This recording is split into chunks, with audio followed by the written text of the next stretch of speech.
औज़ुबिल्लाहिमिनश्शैतानिर्रजीम बिस्मिल्लाहिर्रहमानिर्रहीम। अस्सलामुअलैकुम ख़वातीन हज़रात, मैं हूं आपका होम्योपैथिक डॉक्टर रिजवान साकिब और आपसे मुखातब हूं शमा होम्यो क्लिनिक लाहौर पाकिस्तान से।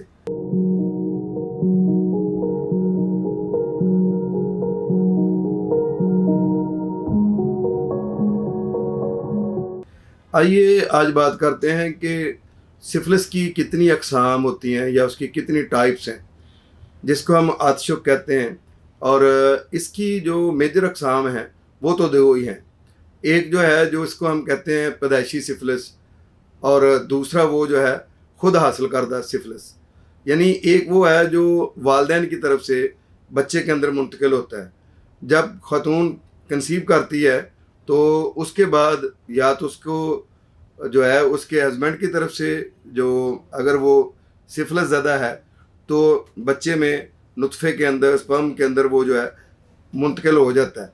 या फिर माँ के अंदर हो तो वो माँ से भी, उसके ओवम से बच्चे को सिफिलिस हो सकता है, या दोनों में होने की वजह से भी हो सकता है। अब सिफिलिस ज़्यादा जो बच्चा पैदा होता है उसके कई अलामात होती हैं जो ये बच्चे ने माँ बाप से हासिल किया होता है। इसको हम पैदाइशी सिफिलिस कहते हैं। और इसकी क्या है कि बच्चे का कद छोटा रह जाता है, बल्कि वो भौना रह जाता है। इसके अलावा ये है कि उसके बाल पैचेस में उतरते हैं, भवों के बाल उतर जाते हैं, सर के पूरे बाल उतर जाते हैं, जिस्म पूरे पर बाल नहीं होते हैं।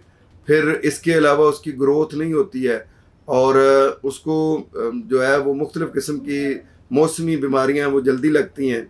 और इसके साथ साथ ये है कि वो बच्चा अपने जो एज फेलोज़ होते हैं उनसे पीछे रह जाता है, और बाज़ दफ़ा बच्चा बदशक्ल भी हो सकता है, और बाज़ दफ़ा उसके कुछ उज़्व जो होते हैं वो पूरे डेवलप नहीं हुए होते। इसके अलावा बच्चे के कान बहते हैं, बच्चे के टॉन्सिल्स जो हैं वो उनमें पीप पड़ जाती है, और बाज़ दफ़ा उसके जो है वो जो ग्लैंड्स हैं, लिम्फ नोड्स हैं, वो सूजे रहते हैं, और इस तरह की कॉम्प्लिकेशंस उसको होती हैं। बहरहाल ये होता है पैदाइशी आतिशुक या पैदाइशी सिफिलिस, जो बच्चे को अपनी माँ या बाप या दोनों की तरफ से मिलता है। और दूसरा होता है खुद हासिल करदा सिफिलिस। खुद हासिल करदा सिफिलिस में यह है कि किसी भी तरह से जिनसी राब्ते से अगर दोनों में से किसी एक को भी, एक फ्री को अगर सिफिलिस मौजूद है तो दूसरे को होने के बहुत ज़्यादा चांसेस होते हैं। उसकी ये वजह होती है कि ख़ास तौर पर मर्दों से औरतों में, इसलिए कि औरतों की वजाना की झिल्ली जो होती है वो ज़ाहिर है नाजुक होती है, और वहाँ पर जब खराश आती है तो खराश के ज़रिए से सिफिलिस के जरासीम उस मेम्ब्रेन के अंदर चले जाते हैं और औरत सिफिलिस का शिकार हो जाती है। इस तरीके से मर्दों के पेनिस में भी औरत के अगर जरासीम चले जाते हैं, या मर्द के जो उज़्व तनासिल है उसके ऊपर रगड़ के बाद औरत से जरासीम उसके ऊपर लग जाते हैं, तो उससे भी ये जो खुद हासिल करदा सिफिलिस है ये हो जाता है। तो इसके लिए ये है कि एक तो मोहतात और महफूज जिनसी राब्ता होना चाहिए, जिसकी मैं सिफिलिस के हवाले से ये बात करता हूँ। अगर हम इसके हवाले से ये बात करें कि इसकी दर्जा बंदी करें, ये तो टाइप्स ही दो, सिफिलिस की दो टाइप्स मैंने आपको बताई हैं। अब अगर इसकी दर्जा बंदी करें तो इसकी 4 दर्जे होते हैं।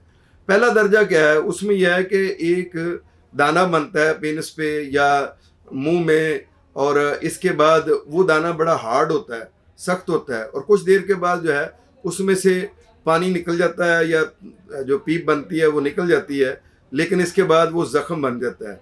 ज़ख़म के बाद अगर वो ठीक भी हो जाता है तो नीचे एक मोटा सख्त जो है वो एक गिल्टी नुमा चीज़ होती है, जिसको हम जो है ना दर्जा अव्वल का सिफिलिस कहते हैं। दर्जा 2 में ये होता है कि पूरे जिस्म के ऊपर जो है मुख्तलिफ़ किस्म की चीज़ें जो है वो नमूदार होती हैं, मसलन बालों का झड़ जाना, बमों का झड़ जाना, वो पूरे जिस्म पर जो है दाने निकल आना, जो तांबे के कलर के दाने होते हैं वो निकले होते हैं अक्सर लोगों के। तो ये दूसरे दर्जे का सिफिलिस होता है।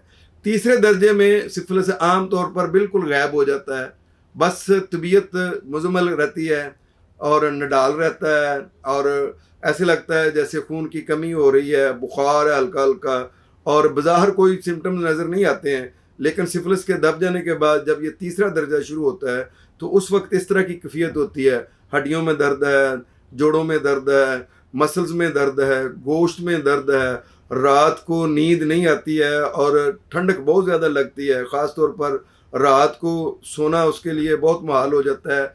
गर्मियों में भी ठंडक महसूस करता है और सर्दियों में तो उसके लिए बहुत ही ज़्यादा ठंडक होती है। रात को वो बड़ा बेचैन होता है, दिन को अलबत्ता कुछ सुकून होता है। इसी तरीके से जो चौथी और आखिरी स्टेज है सिफिलिस की, उसके अंदर पेशेंट की जो तिली है वो बढ़ जाती है, जिगर बढ़ जाता है, जिगर ख़राब हो जाता है और इसके अलावा उसको खून की शदीद कमी हो जाती है। हड्डियों के अंदर से जो है वो मेख जो है उसके अंदर भी इन्फेक्शन हो जाता है।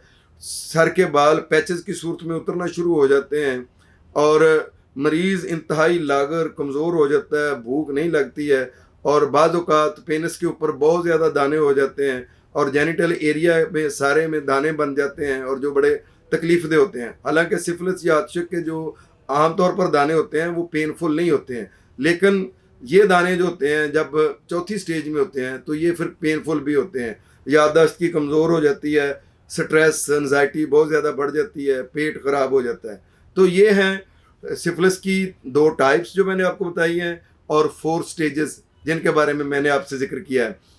सिफिलिस की हर टाइप का होम्योपैथी में इलाज मौजूद है, मैनेजमेंट मौजूद है और सिफिलिस की तमाम स्टेजेस पे होम्योपैथी के ज़रिए से इलाज किया जा सकता है और उसकी जो मेडिसिन खाने से इन अलामात में कमी भी आ सकती है और ये चीज़ें बिल्कुल भी ख़त्म हो सकती हैं। बहुत शुक्रिया। अल्लाह हाफ़िज़। अस्सलामु अलैकुम।